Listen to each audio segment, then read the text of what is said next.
ලොකු උන්න හැමේ අර අපි පූසා වලදාපු සුසාන භූමිය ඒකේ මොකුත් අමුත්තක් එහෙම දැනගන්න ලැබිලා නැද්ද?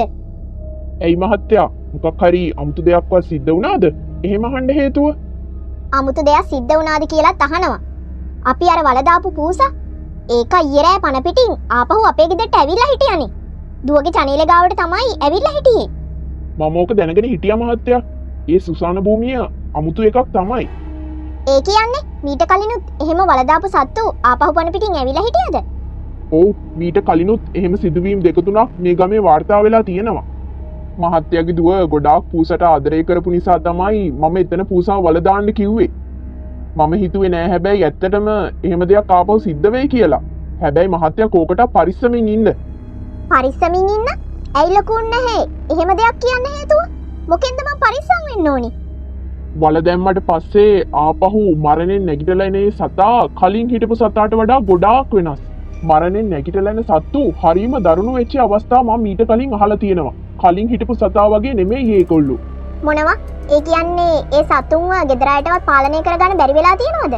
ඔව් ඒක නිසා මහත්තයා මං කිව්ව දේ ගැන පොඩ්ඩක් හිතලා බලලා බොහොම පරිස්සමින් ඉන්න. නංගිගේ බර්ත්ඩේ එකක් එනවනේ. අරුන් දෙන්නට කෝල් එකක් අරන් බලන්න ඕනි. බර්ත්ඩේ එකට එනවද කියලා. වීඩියෝ කෝල් එකක්ම අරන් බලමු. ආන්සර් කරයි දන්නේ මේ වෙලාවේ. හෙලෝ බෙන්ජා, සිරිමලත් ඉන්නවද? මේ උඹලට වැඩක් කියන්න මං කෝල් කරේ. අපේ නංගිගේ බර්ත්ඩේ එක එනවා.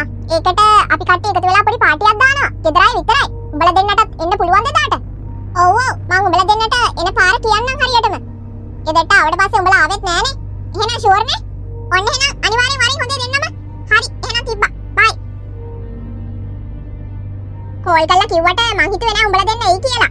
ඉතින් කොහොමද මගේ අලුත් කාමරේ? මගේ අලුත් ගෙදර? නියමයිනේ. නියමයි සුපිරි බං. කලින් තිබ්බ කාමරේට වඩා මේක ලොකුයිනේ. ඒක නෙමෙයි. බෙන්ජා, සිරිමලා මට උඹලා දෙන්නට පොඩි කතාවක් කියන්න තියෙනවා. මොකද්ද? අලුත් කතාව. අපේ නංගි ඇති කරේ බං අර පූසේ. උඹලට මතකද? ක්ලවුඩි. ඌ මැරිලා හිටියන බං පෙරේදා.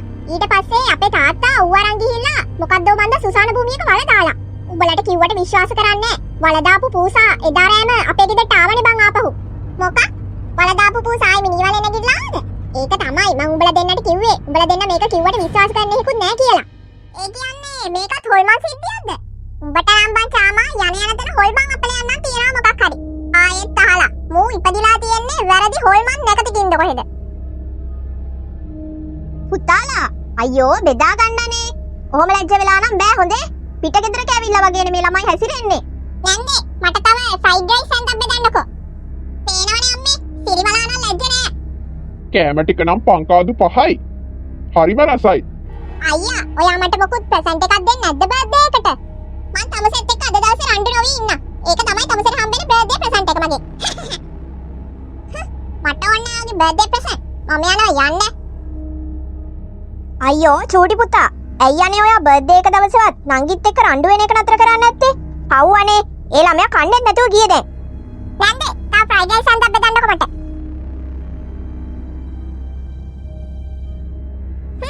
මම බර්ත්ඩේ ප්‍රසන්ට් එකක් කිල්ලුවාම තමයි එයාට දෙන්න බැරි. දෝනි මොකද මේ මූණ බෙරි කරගෙන ඉන්නේ? කෑම කෑවේ නැද්ද? මං අයියාගෙන් බර්ත්ඩේ ප්‍රසන්ට් එකක් කිල්ලුවනේ තාත්තේ. අයියා කියනවා එයා මාත් එක්ක අද රණ්ඩු නොවි ඉන්නකලු එයාගෙන් හම්බෙන ප්‍රසන්ට් එක. බලන්නකෝනේ. ඒකද දෝනි මේ මූණ බෙරි කරගෙන ඉන්නේ. අයියා ඔක විහිළුවට කියන්න ඇත්තේ ඔයාට. අයියාට ඉතින් යාළුවා ආවහම කොහොමත් මාත් එක්ක සෙල්ලම් කරන්න මතක නෑ. හරි දෝනි දුක් නොවි ඉන්නකෝ. අම්මයි තාත්තයි ඔයාට තෑගි දෙනවනේ. මම පොඩ්ඩක් ගේ ඇතුළට ගිහිල්ලා එන්න. පාර පැත්තට එහෙම යන්න එපා හොඳේ. හරියට වාහන එනවා. හා තාත්තේ.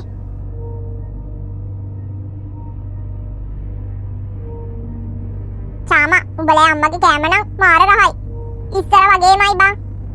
උඹලා ගෙදර ආවොත් නම් ඉතින් බඩ පැලෙන්න කාලා ගිය හැකි. මේ අර පැත්තේ මිනිස්සු වගේක් පාරට දුවනවනේ බං. අපේ ගේ ඉස්සරහා.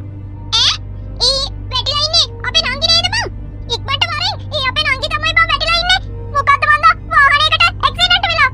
අම්මේ තාත්තේ පොඩ්ඩක් එන්නකෝ. ඒ චාමගේ නංගි තමයි බං වැටිලා ඉන්නේ එතන. දෙයියනේ මොකද්ද උනේ? අනේ මගේ කෙල්ල. අනේ පුතේ ඔයාට මේ මොකද්ද උනේ? අනේ මගේ දරුවා. අනේ පුතේ තාත්තා කිව්වා නේද වාහනේ කියලා පාර පැත්තට යන්න එපා කියලා. ඇයි ඔයා කියන්නේ ඇහුවේ නැත්තේ මගේ පුතේ? නංගි. අනේ නංගි කතා කරන්නකෝ.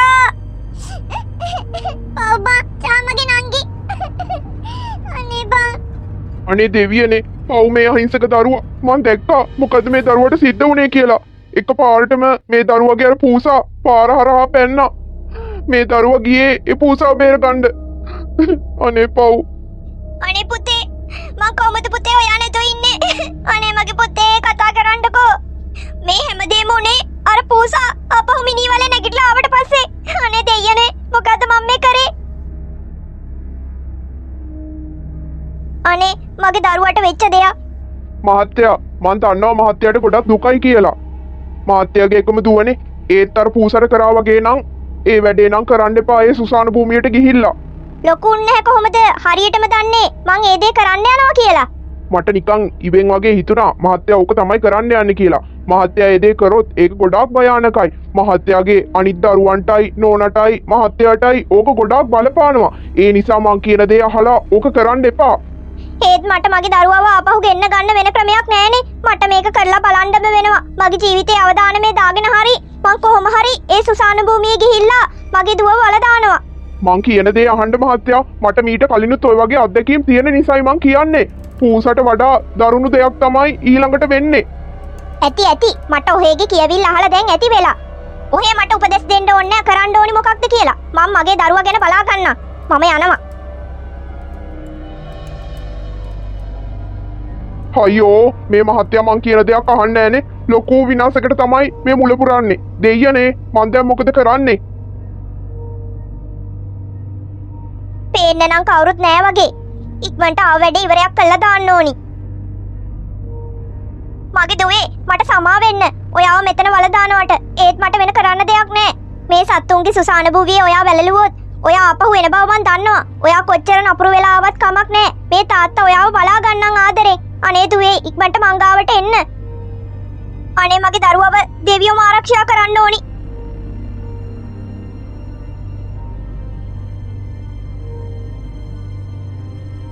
මගේ අහිංසක දරුවට මොකද්ද මේ සිද්ධ වුණු විනාශේ? ඇයි දෙවියනේ මගේ දරුවා මගෙන් උදුරලා ගත්තේ? නෝනා ගිහිල්ලා කෑම ටිකක් කෑවනම් හොඳ නැද්ද? ආ මහත්තයා ඔයා දැන්ද ආවේ? ඔයා කොහෙද ගිහිල්ලා හිටියේ? මං ඔයාව බැලුවා කාමරේ ඉන්නවද කියලා. මොකද ඔය කකුල් දෙකේ මඩ ගාගෙන? ඔයා එළියටවත් ගියාද?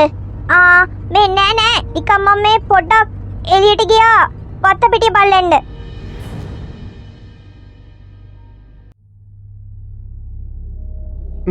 මොකද එහෙන සද්දේ පූසෙක් කෑ ගහනවා වගේ නේද ඇහෙන්නේ දෙයියනේ එහා ගෙදර දෝනිගේ මැරිච්ච පූසා නේද මේ වහලේ උඩ ඉන්නේ මං එපා කිව්ව දේ අර මහත්තයා කරලා වගේ සුසාන භූමියේ දෝනිවත් වල දාලා වගේ මං දැන් මොකද කරන්නේ මගේ ජීවිතේ ඉවරයි වගේ දෝනි නේද මේ දෙයියනේ අනේ පුතේ මට කරදරයක් කරන්න එපා මාව මරන්න එපා සතුන්ගේ සුසාන භූමිය ගැන කියලා මල් ලොකු වරදක් කරේ අනේ මාව මරන්න එපා අනේ මාව බේරගන්න අනේ දෙයියනේ එපා මාව මරන්න එපා අනේ දෙයියනේ මාව බේරගන්න